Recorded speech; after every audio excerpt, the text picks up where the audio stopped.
Well, thank you very much. It's an honor to have a friend of mine here, Viktor Orbán, the Prime Minister of Hungary, and he's done a fantastic job. He's a very powerful man within his country, but he's also beloved. They love Viktor, and people that know him do. He's run a really great country, and he's got no crime, he's got no problems like some countries do, but probably has a couple of things that I don't know about, maybe that I don't want to know about. But he's a very special person. I've known him for a long time.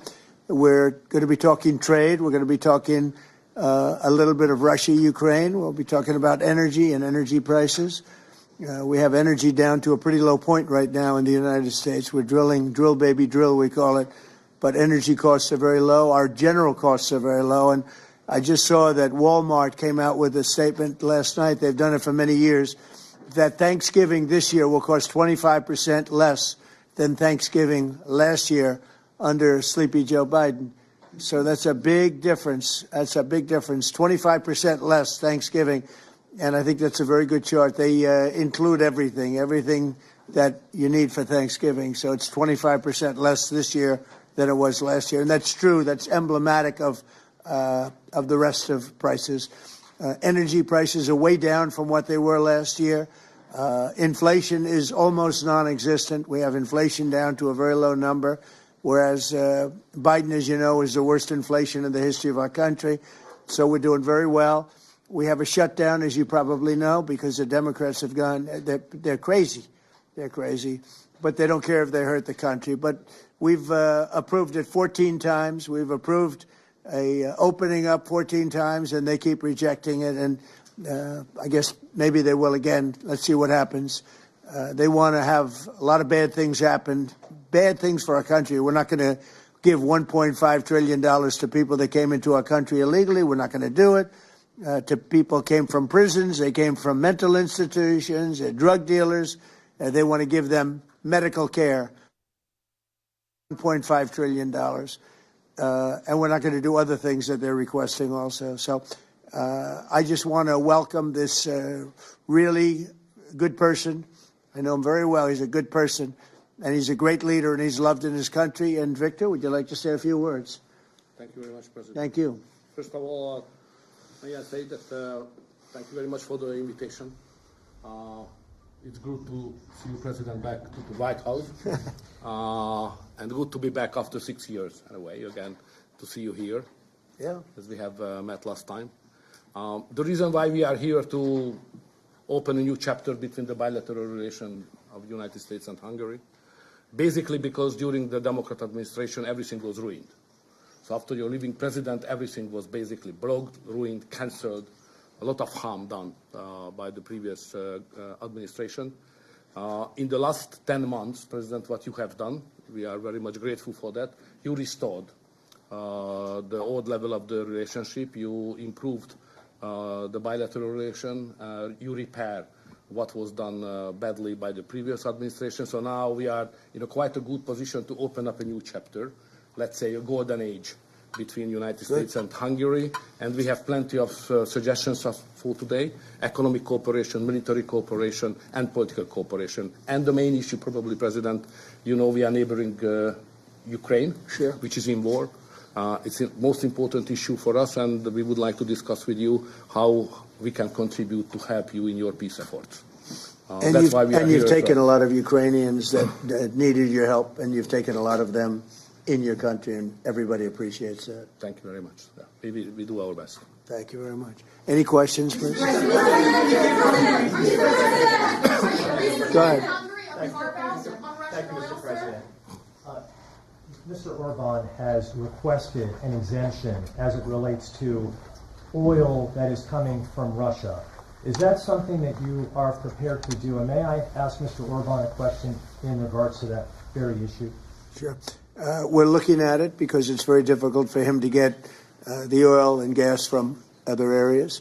As you know, they don't have the advantage of having sea. It's a great country. It's a big country, but they don't have sea. They don't have the ports. And so they have a difficult problem. There's another country that has that same problem, by the way. But when you look at what's happened with Europe, many of those countries, they don't have those problems, and they buy a lot of oil and gas from Russia. And as they know, I'm very disturbed by that because we're helping them and they're going and buying oil and gas from Russia. So that question could be really asked maybe more accurately if you talked about many European countries, not Hungary necessarily, because Hungary is in a different position. But many European countries are buying oil and gas from Russia, and they have been for years. And I say, what's that all about, right? Thank you. Yeah, Thank you, Mr. Orbán. So that will be one of the issues for today, to explain clearly what would be the consequences for the Hungarian people and for the Hungarian economy not to get oil and gas from Russia, because we are supplied by pipelines. Pipeline is not an ideological or political issue, it's a physical reality, because we don't have port, exactly as the President explained to you. So we will negotiate on that point. It's vital for us anyway. Mr. Orbán, there are two pipelines, as I understand it. There's a pipeline from Ukraine and there's a pipeline from Croatia. And my understanding is that the pipeline from Croatia can provide all of Hungary's energy needs. As a result, why would we need an exemption if that's the case? So when we discuss that issue, you should separate the gas and the oil. On the gas issue, which is very important for us, 90% of the Hungarian households based on heating system based on gas. So we have only one pipeline delivering gas to Hungary, which is the main pipeline, the Turkish one. What we got from Croatia is a very small volume supplementary gas pipeline. Okay, that's gas. Oil is another issue. So oil is coming from the Druzhba pipeline, which is the main supply, and that is a Croatian one, which is the secondary and supplementary pipeline. We would like to convince the Croatian government to enlarge it and make it possible to deliver more. Under these circumstances, it cannot be the main pipeline. It's just supplementary. But later on, with some big investments, it could serve better the interest of Hungary. Yes, please, go ahead. Thank you. Many people see this issue not just as an encounter between two countries, but as the symbol of the strengthening of the new conservative Europe alliance. Would you agree with that interpretation? And how do you see the future of Europe in the light of leaders like Viktor Orbán stand up to Brussels bureaucracy and the globalist agenda? Are you from Hungary? Yes, I am. I figured. The fact is that he's a great leader, and he's respected all over, not necessarily liked by some of the leaders, but, you know, those leaders have proven to be wrong.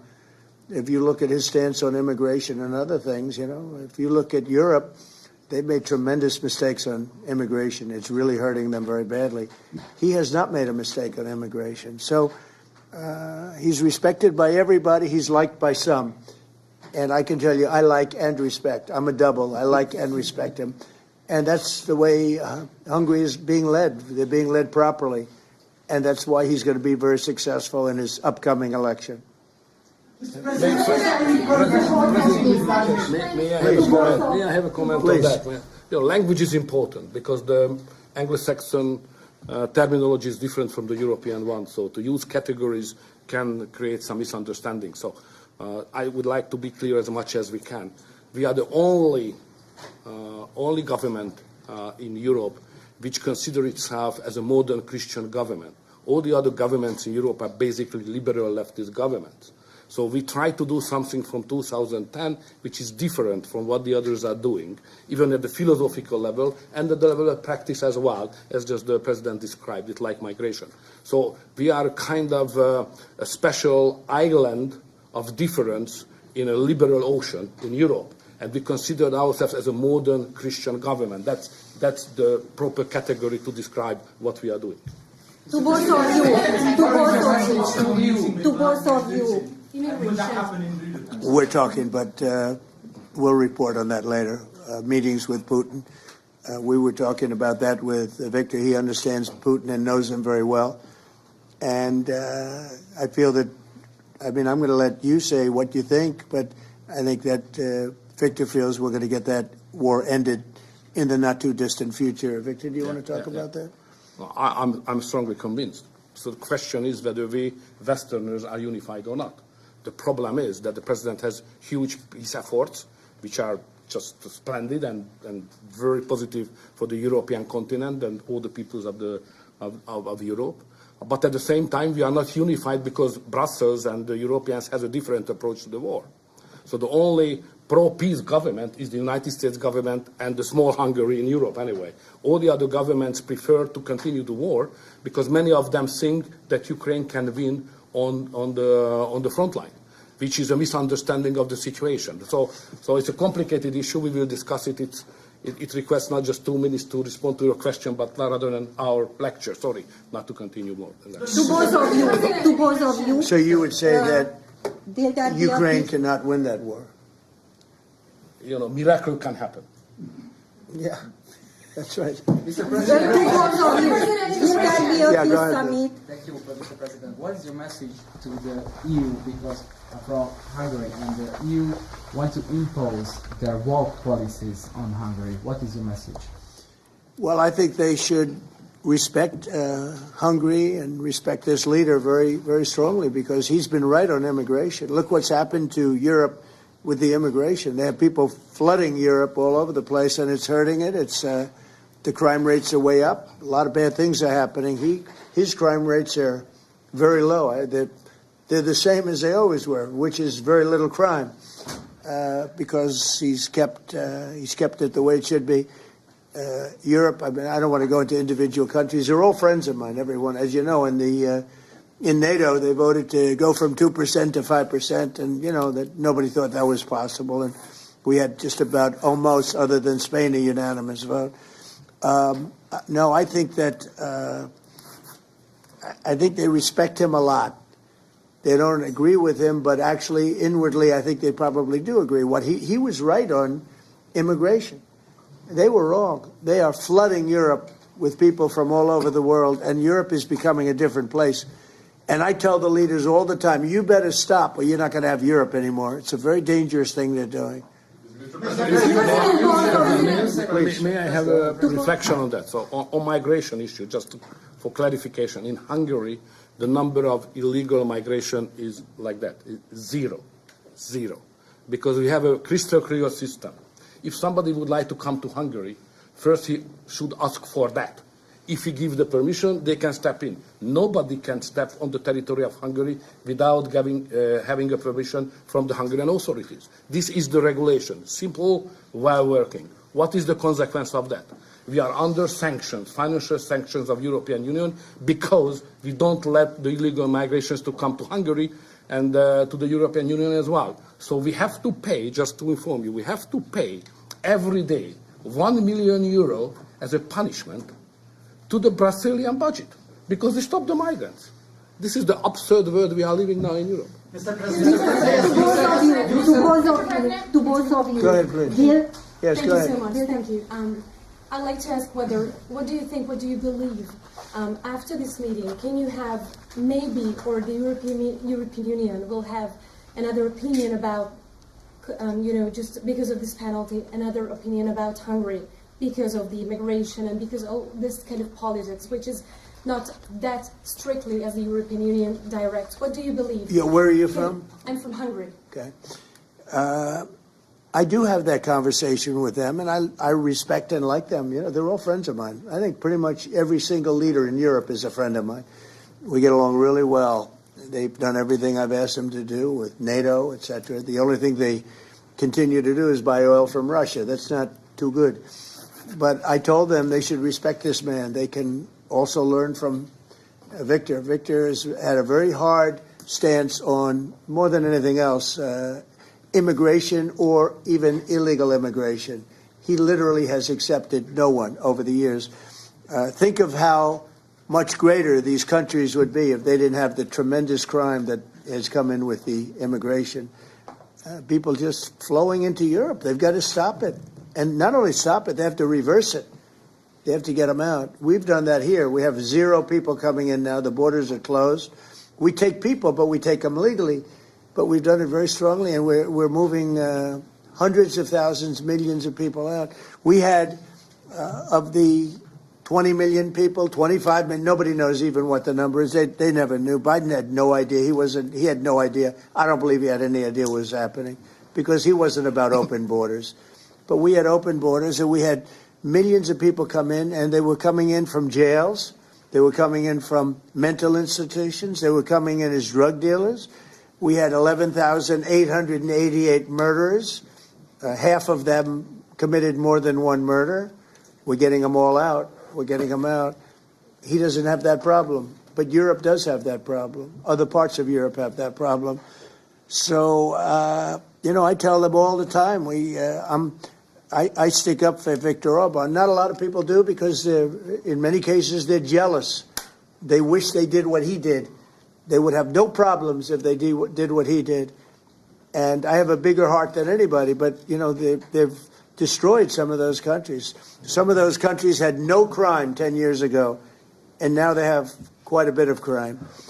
And I would say that I don't know anything about your crime levels, but I would imagine they're very low. Down. Huh? Very Not down. too high, right? No, it's very down. One of the best in Europe. I had a feeling.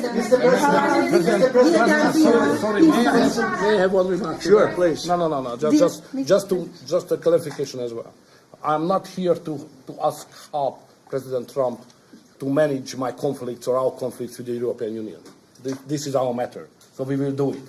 What we need is a golden age, to open a golden age of the United States-Hungary relationship. That's the biggest help we can get from the United States. And maybe Europe, too. We can include Europe. But it's going to get more difficult. So inside the European Union, we will manage all of our affairs. To be the most possible humble guy, yeah? But I'm the longest-serving Prime Minister of Europe. I survived all the Prime Ministers who attacked us. And I'm sure we will survive next years as well. So we will manage our conflicts successfully.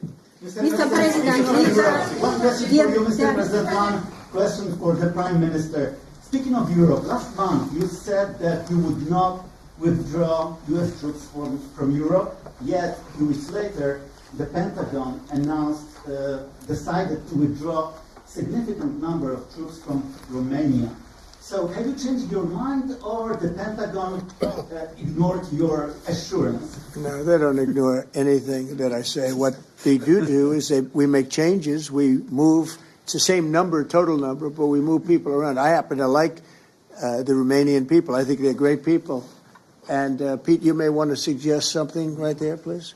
Absolutely. No, nothing was uncoordinated with the White House. It's all part of the view that we have of Europe, and there will remain troops in Romania, but there's some change in how we rotate and how many we rotate. And the relationship with Romania is very good, right? It's very good, and we've coordinated all this with Secretary General Ruta, throughout EUCOM, throughout our allies. Everyone was notified in advance. The relationship with Romania is very good. The relationship with Europe is very good.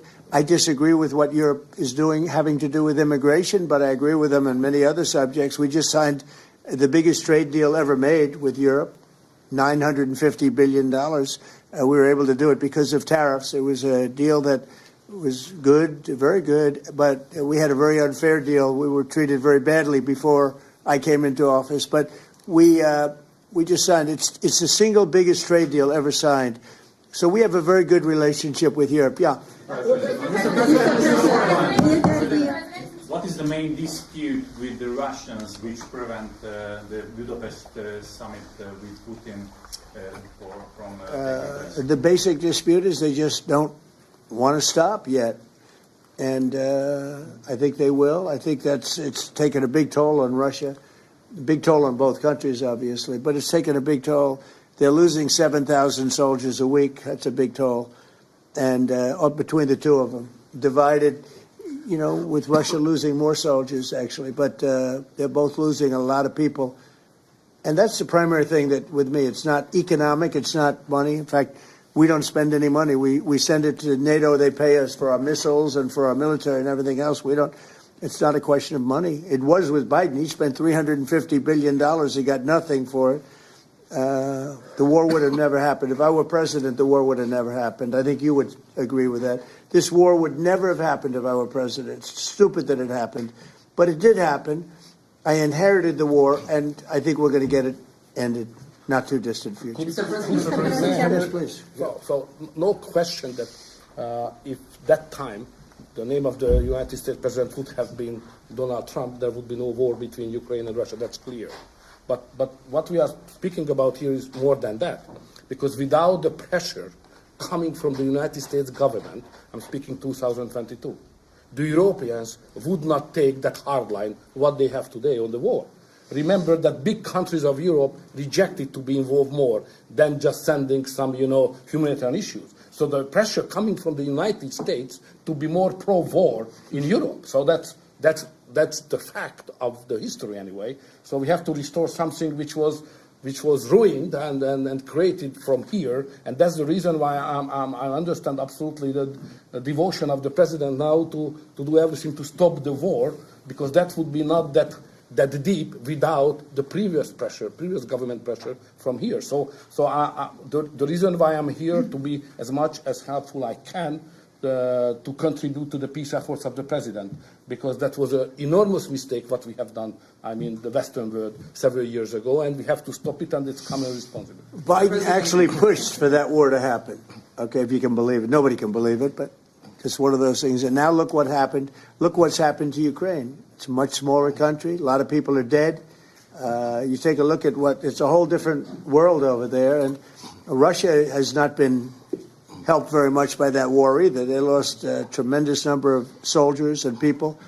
Look, that war should have been a 1 week war. I don't know why it's taken. This is 4 years. Should have been 1 week. Should have been over with, but it would have never started. Should have never started. And I would have solved the problem without giving up anything. Ukraine would have remained as is. So there were tremendous mistakes long before I got there. I inherited that mess, and we're getting it solved, along with the 8 wars that we've already ended. Mr. President, What is America's interest cultivating better relations with the EU leader or not? I think I can do both. I mean, there's no reason why I can't. I get along well with the European nations. We are still a member of the European Union, so it's easy. Yeah, and by the way, he's a member in good standing, I guess, although they penalize him every once in a while. But he's a member in good standing with the European Union, so he's a member. He's a part of it. But I get along great with him. I get along very well with them. I agree with him on immigration much more than I agree with them. But I agree with, a lot of the things in Europe he also agrees with. But he had a difference, I would say, primarily on immigration more than anything else. And I happen to think he was right, because their whole fabric has changed. I mean, you go to some of the countries, they're unrecognizable now because of what they've done. And Hungary is very recognizable. Yes, ma'am. Mr. President. yes, Mr. President, will there be a peaceful meeting in Budapest still this year? What do you think? You mean a meeting with President Putin? Yes. You mean in Hungary? Well, I'd like to keep it in Hungary, in Budapest. That meeting, it turned out I didn't want to do that meeting because I didn't think anything was going to be happening of significance. But if we have it, I'd like to do it in Budapest. Yeah, it'd be good. Mr. President, you said many times to support Viktor Orbán. Why is it important to win the next election, for example, for the United States, Hungary, and also Europe? Why is it important? Well, I don't know his opponent. I don't know if he has an opponent yet. At some point he will, I guess. We always have opponents, always. right? Not much of an opponent. But I'll be supportive of him. He's done a fantastic job. We've had a great relationship. The United States, look, we had a country that had no leader. It had an auto pen, illegal auto pen, totally illegal.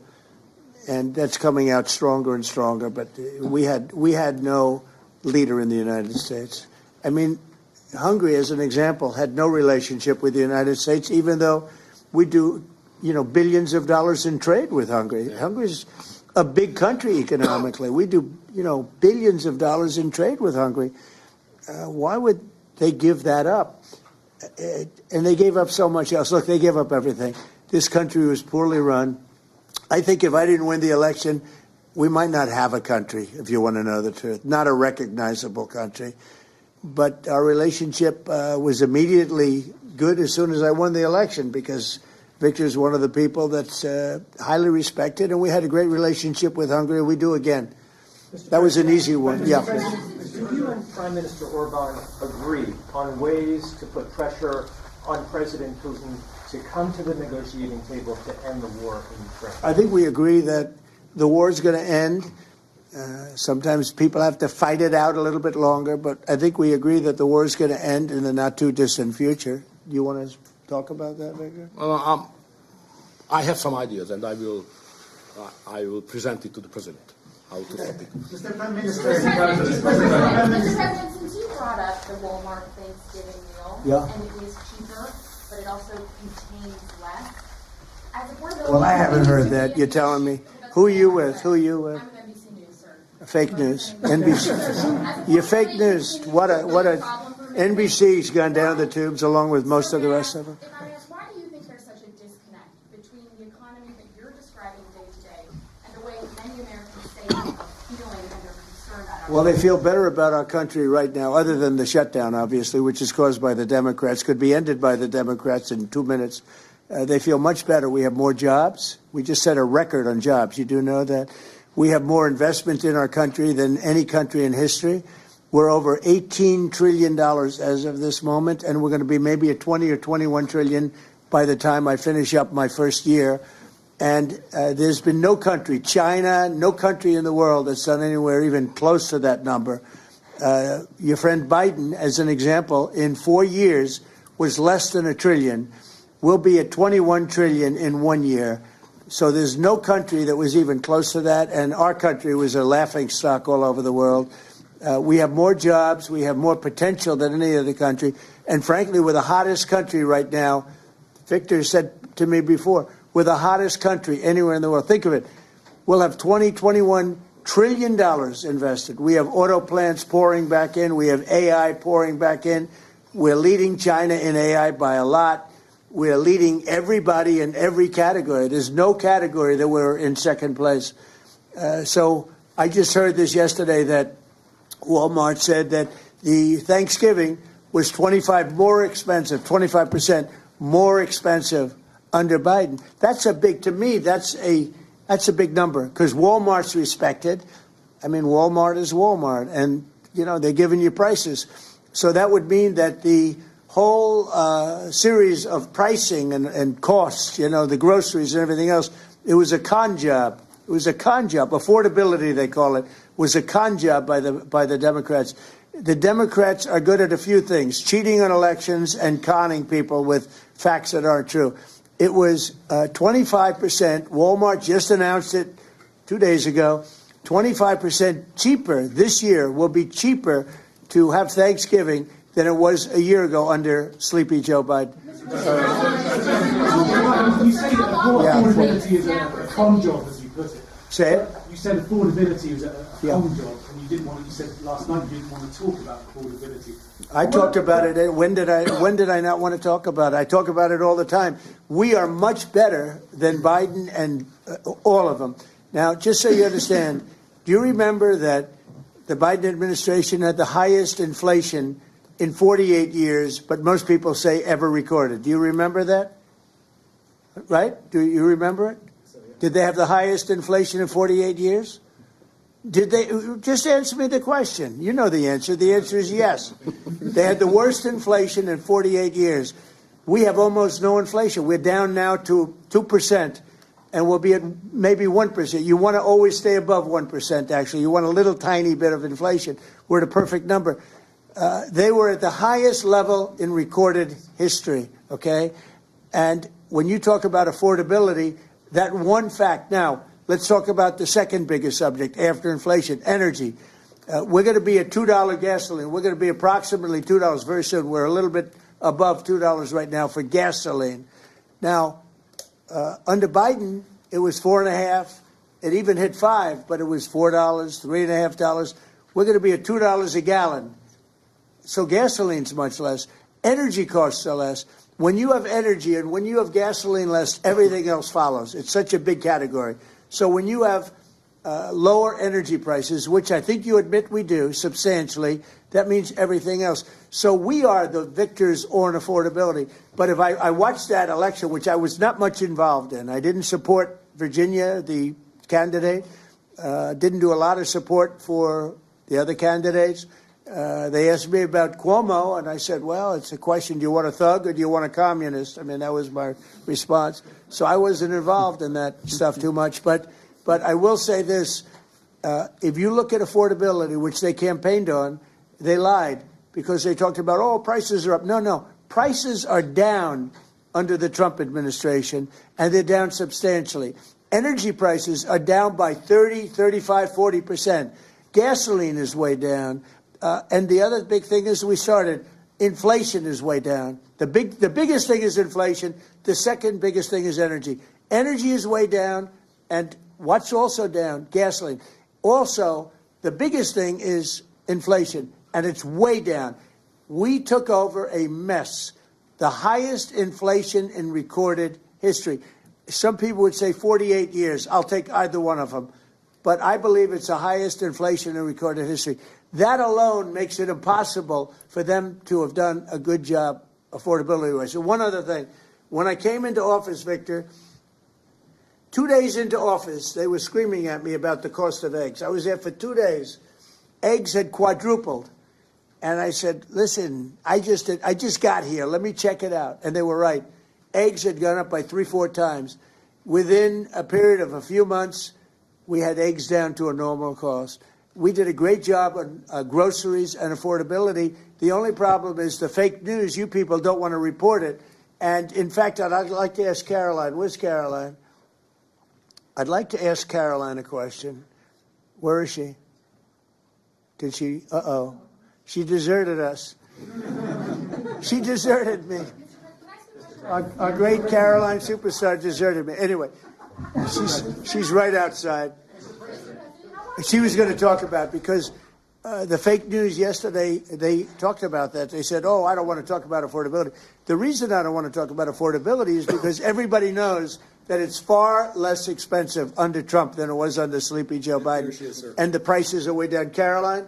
Yes, sir. Could you discuss that question that was asked, and how it was asked in such a fake, disgusting manner by the fake news? Yeah, and I just saw it asked again here, and it's very unfortunate that the reporters in this room refuse to address, sir, what you just said, which is that you inherited the worst inflation crisis in modern American history, and you are fixing it in 10 short months. And your entire administration has been tasked with this effort, from Treasury Department to Agriculture Department to the National Economic Council right here at the White House. They are slashing regulation. He signed the largest middle-class tax cut in 6 months. In 6 months, in record time, putting more money back into the American people's pockets. So affordability is what the American people elected this president to do, and he is doing it, and you guys refuse to cover it, and you refuse to cover that the previous administration created the worst unaffordability crisis in American history. And I've been watching the TV all day saying that he doesn't want to talk about affordability. That's what he's working on every day, and that's what this administration is doing. Right now. But you know why they refuse to cover it? Can I Because they're fake news. That's why. Go ahead. Can I get her someone? Sure. Caroline, the Prime Minister would like you to work for him in Hungary. Please consider. You know what? That's a very good decision you just made. Please don't leave us, Caroline. Yeah, please. You spoke to Republican senators. They do not seem interested right now in getting rid of the filibuster. That's too bad. They're making a big mistake. That's right. No, but they're coming my way. You're right. Wait a minute. The way to do it for the Republicans is to terminate the filibuster. They call it the nuclear option. This is the second form of nuclear. Very good. Very good. This is a good form. This is not a bad form. I would have been in favor of that a long time ago. But you know the Democrats are going to do that. And most of you will admit the Democrats are going to do that. So why aren't we doing it? And I think only a foolish person would be against that, especially when you realize that these are crazed people. These people are absolutely crazed, Trump derangement syndrome, whatever it may be. And I am totally in favor of terminating the filibuster. And we would be back to work within 10 minutes after that vote took place. And lots of other good things would happen. And it doesn't make any sense that a Republican would not want to do that. If they're not going to do that, then it seems like you'd have to make a deal with Democrats to end the shutdown. Here's some of the things that we'd pass if we terminated the filibuster. Voter ID, no mail-in voting, no cash bail, no men and women's sports, no welfare for illegals. You could go on and on. This is 2 pages of things we'd do if you did that. Without it, I don't know that you pass anything, because you can't deal with them. They're really irrational. They really are. But I was happy to see that a tremendous liability to this country, a woman that made herself rich in this country, Nancy Pelosi, has quit.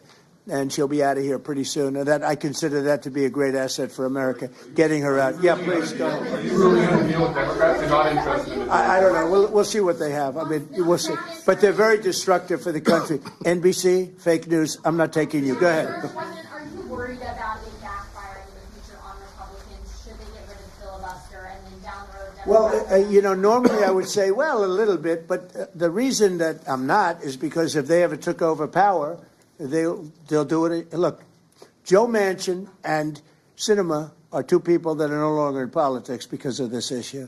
They were opposed to what the Democrats wanted to do. They wanted to terminate the filibuster. They were opposed to it. They're no longer in politics. They're gone. The Democrats will do this. So if the Democrats are going to do it, I'm saying Republicans should do it before they get a chance.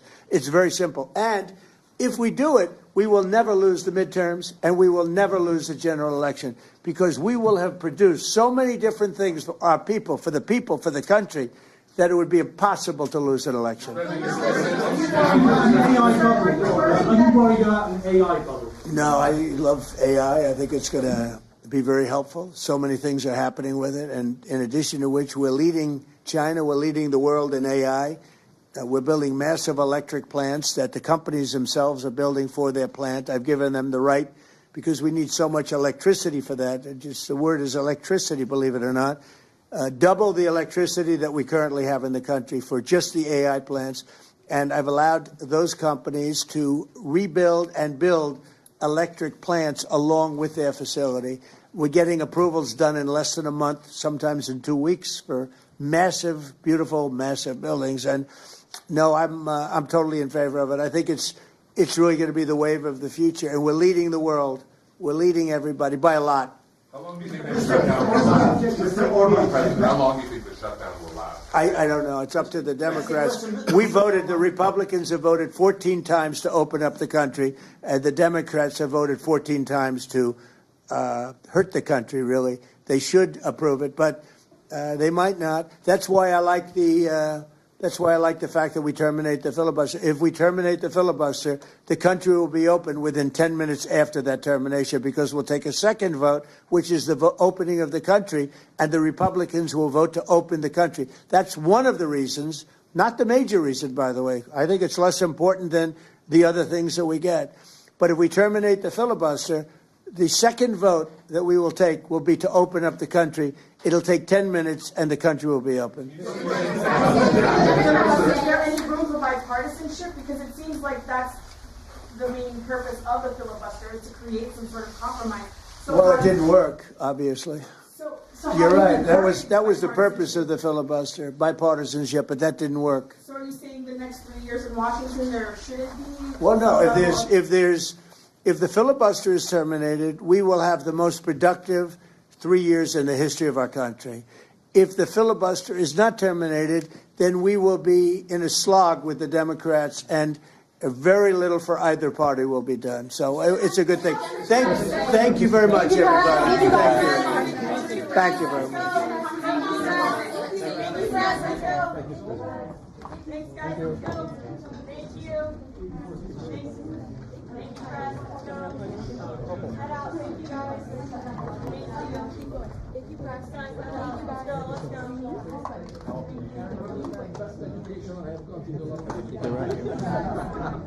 When you can say that now, that's called a message. We should introduce that format. Introduce this format at home. Yeah, but our ministers are not able to behave so disciplined. But here's the thing. Until 2 weeks ago, when a foreign leader came, he sat right where Peter is. And the press was just like this.